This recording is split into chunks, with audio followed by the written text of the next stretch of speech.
Welcome to BRK. ఏదైతే stock market లో investment కంటే ట్రేడింగ్ మీద ఎక్కువ యువత దృష్టి సారించడం అయితే మనకు ముఖ్యంగా కరోనా తర్వాత ఇది ఎక్కువైనట్టు కనిపిస్తుంది. ట్రేడింగ్ వల్ల నష్టపోయి ఎంతో మంది ఆత్మహత్యల దాకా వెళ్ళిన సందర్భాలు కూడా మనం చూస్తా ఉన్నాం. సో అయితే ట్రేడింగ్ మీద అవగాహన లేకుండా ఇలాంటివి చేస్తున్న వారికి ఫైనాన్షియల్ ప్రొఫెషనల్ గిరిబాబు గారు అయితే దానికి సంబంధించి అడ్వైజ్ ఇవ్వడానికి ఉన్నారు. సార్ నమస్తే. సార్ నమస్తే అండి. చాలా మంది యువత ట్రేడింగ్ మీద దృష్టి సారించడం అయితే ఈ మధ్య కాలంలో చూస్తున్నాం. ముఖ్యంగా కరోనా తర్వాత ఇది ఎక్కువైనట్టుగా కనిపిస్తుంది. సో ట్రేడింగ్ కి సంబంధించి యువత అట్రాక్ట్ అవడం మీద మీ అభిప్రాయం ఏంటి? అలాంటి వారికి యువతకి మీరు ఇచ్చే సూచనలు ఏంటి? సో నార్మల్ గా smoking is injurious to health కదా, trading is injurious to wealth. ఇది నేను చెప్తున్న మాట కాదు, సెబీ క్లియర్ గా విత్ ఫిగర్ సహా చెప్తోంది. మీరు నార్మల్ గా డిమాట్ అకౌంట్ ఏదైనా ఓపెన్ చేసి జస్ట్ ఓపెన్ చేయగానే అందులో పైన ఒక డిస్క్లైమర్ వస్తుంది. ఏంటి? As per SEBI reports 90% of traders are losing money. ఎవరైతే రిమైనింగ్ 10% లో ప్రాఫిట్ చేస్తున్నారో ఆ 10% లో ఒక 7% they are not even beating every returns. ఇది నా మాట కాదు, సెబీ ఇచ్చిన రిపోర్ట్. మీరు గూగుల్కి వెళ్ళి గూగుల్ చేయొచ్చు. ఎంతమంది నష్టపోతున్నారో సెబీనే విత్ గణాంకాలు సహా చెప్పింది. 90% నష్టపోతున్నారు. రిమైనింగ్ 10% ఒక 7% బ్యాంక్ ఎండి కూడా బీట్ చేయట్లేదు. ప్రాఫిట్ చేసే వాళ్ళు 2 to 3% మాత్రమే. ఆ 2 to 3% ని చూసి మిగతా 90% వాళ్ళు ట్రేడ్ చేసి కాల్చుకుంటూ ఉంటారు. సో అలా ట్రేడింగ్ అనేది షార్ట్ టర్మ్ లో ఒక కిక్ ఇస్తుంది. మనకు మామూలుగా హార్మోన్స్ ఉంటాయి కదా మన బాడీ డ్రైవ్ చేయడానికి. ఆ హార్మోన్స్ లో కిక్ హార్మోన్స్ కూడా ఉంటాయి. మీరు ట్రేడింగ్ చేసిన కొద్ది మీకు అది కిక్ వస్తూ ఉంటుంది. మీరు ట్రేడింగ్ చేసే వాళ్ళ యాటిట్యూడ్, మెంటాలిటీ గమనిస్తూ ఉండండి. వాళ్ళు నార్మల్ గా నేను ఫస్ట్ టైం స్టాక్ మార్కెట్ లో ట్రేడ్ చేసినప్పుడు 2005 లో నేను ట్రేడర్ గానే బయటకు వచ్చాను. నాకు ఫస్ట్ టైం ఒక 30 రూపీస్ లాస్ వచ్చింది. లాస్ వస్తే ఆ 30 రూపీస్ లాస్ వచ్చేందుకు నేను చాలా గింజుకున్నా.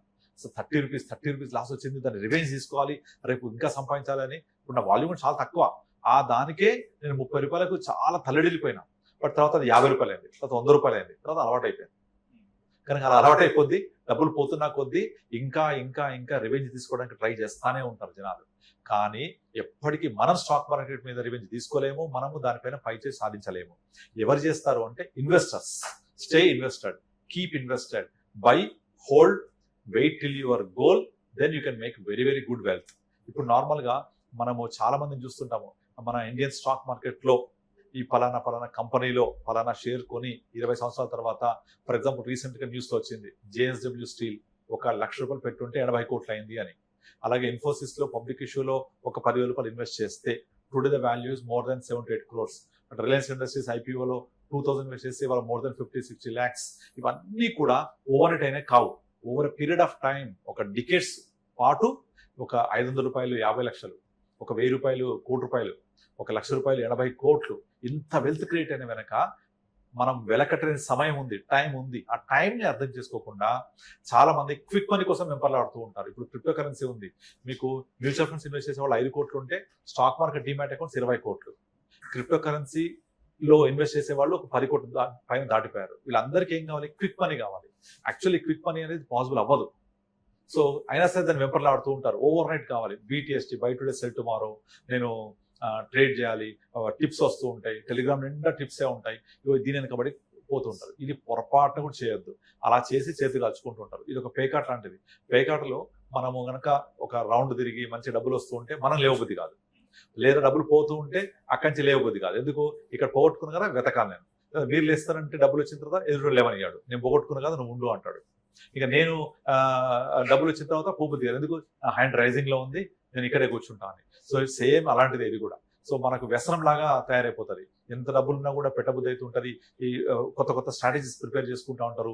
ఇప్పుడు ఇట్లా వేసినా పోయింది, నెక్స్ట్ ఇంకోసారి ఇట్లా చేస్తా. మీరు ఎన్ని చేయండి, స్టాక్ మార్కెట్ రివెంజ్ తీసుకుంటారే ఉంటుంది. ఎందుకంటే స్టాక్ మార్కెట్ కంప్లీట్ గా సప్లై డిమాండ్ అనే 2 పారామీటర్స్ నడుస్తుంటది. స్టాక్ మార్కెట్ లో షేర్స్ ఎప్పుడు సప్లై కాన్స్టెంట్, పెరగవు.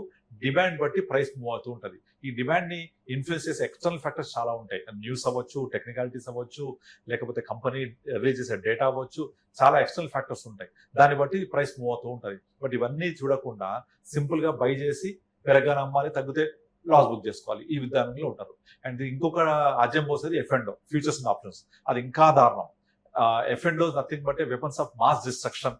This was told by Warren Buffett. F&O అనేది వెపన్స్ ఆఫ్ మాస్ డిస్ట్రక్షన్, అంటే మారణహోమం సృష్టించేంత పెద్ద పెద్ద వెపన్స్ ఇవి, కనుక దాని జోలికి పోవద్దు అని వారన్ బఫెట్ చెప్పాడు. అందరు చెప్తూనే ఉంటారు స్పెక్యులేట్ చేయొద్దు చేయొద్దు చేయొద్దు అని, కానీ వినరు, పోగొట్టుకుంటూనే ఉంటారు. అందుకని ఈ రోజు కూడా స్టాక్ మార్కెట్ లో ఇంత సంపద సృష్టిస్తున్నా కూడా కామన్ మ్యాన్ దాంట్లో తీసుకునేది ఇసుమంత అయినా కూడా ఉండదు. ఇప్పుడు మీరు ఇండియాస్ రిచెస్ట్ పర్సన్ తీసుకోండి, ముఖేష్ అంబానీ, తర్వాత అదానీ గ్రూపు, పెద్ద పెద్ద రిచెస్ట్ పర్సన్స్ ఉంటారు. వీళ్ళ సంపద ఎలా క్యాలిక్యులేట్ చేస్తారు? వాళ్ళ యొక్క సంపద అంతా కూడా స్టాక్ మార్కెట్ లో వాళ్ళకున్న total number of company shares, market value కలిపి వాళ్ళ సంపదని చెప్తారు. ఓకే, ఇదంతా ఎవరిది ఉంటుంది? ముఖేష్ అంబానీ రిలయన్స్ ఇండస్ట్రీస్ లో 56% ఆయన స్టేక్, వాళ్ళ కుటుంబం స్టేక్, కనుక 56% ఇంటూ కరెంట్ మార్కెట్ ప్రైస్, అతని సంపద 22 లక్షల కోట్లు అరౌండ్, అందులో వాళ్ళది ఒక 12 లక్షల కోట్లు, అంత మేరకు అతను రిచెస్ట్ పర్సన్, ఇలా క్యాలిక్యులేట్ చేస్తాం. అలా మార్కెట్ లో రిచ్ అయిన వాళ్ళని చాలా మంది చూసాం, కానీ అదే మార్కెట్ లో నుంచి ఒక రిచ్ అయిన కామన్ మ్యాన్ ని మనం చూడలేము అసలు. ఎందుకంటే వాళ్ళేమో ఇన్వెస్ట్ చేసి టైం ఇచ్చి ఒక పెద్ద సంపద సృష్టించుకున్నారు సొంతంగా, మనమేమో ఆ షేర్స్ కొని మనం కూర్చుని ఓపిక లేదు మనకు, మనమేమో స్పెక్యులేట్ చేస్తూనే ఉంటాం. అందుకని స్టాక్ మార్కెట్ ఇన్వెస్ట్ చేసి మా అబ్బాయిని చదివించాను, మా అమ్మాయికి పెళ్లి చేశాను, ఒక ఇల్లు కొనని చూడం మనం అసలు.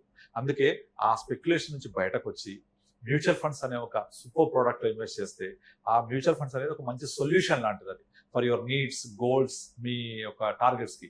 అది ఇన్వెస్ట్ చేస్తే ఆటోమేటిక్ గా మార్కెట్ లో వచ్చే మంచిని వాళ్ళు గ్రహిస్తూ ఎక్కడ పెట్టాలి, ఏ స్టాక్స్ తీసుకోవాలి, ఎప్పుడు అమ్మాలి, అంత ఫండ్ మేనేజ్ జాబ్ వాళ్ళు చేస్తూ, మనము ఆ మార్కెట్ తో పాటు ట్రావెల్ చేస్తూ ఉంటే over period of next 5 years, 10 years, 15 years me goal ఎప్పుడు రీచ్ అయితే అప్పుడు, అప్పటిదాకా వెయిట్ చేస్తే డెఫినెట్లీ వెల్త్ క్రియేట్ అవుతుంది. డెఫినెట్లీ కానీ దానికి ఓపిక ఉండాలి. ఆ ఓపిక కోసము మనం కొన్న షేర్ పెరుగుద్దా లేదా చూడాల్సిన అవసరం లేదు. అలా చూడకుండా మ్యూచువల్ ఫండ్స్ ఇన్వెస్ట్ చేస్తే ఆటోమేటిక్ గా మనకు కావాల్సిన గుడ్ థింగ్స్ ఆఫ్ మార్కెట్ వస్తాయి.